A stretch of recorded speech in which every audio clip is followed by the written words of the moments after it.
थकलेल्या, खूप आजारी असायच्या त्यावेळी रमाई. बाबासाहेब आले. साहेब काय केव्हाची वाट पाहते मी तुमची. अगं आम्ही एवढ्या वेळ जाणीच. साहेब कशी झोपणार मी तुम्हाला बघितल्याशिवाय.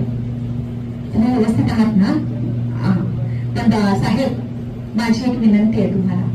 रमाईंनी शेवटी काय विनंती केली बघा जाण्यापूर्वी.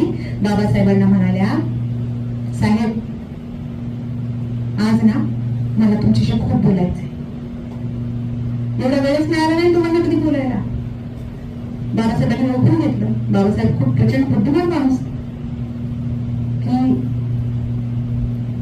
रमा असं का म्हणते निर्वाणीचं.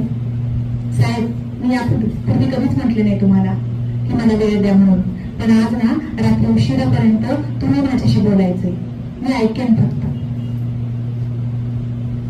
बाबासाहेब रामूजवळ बसले.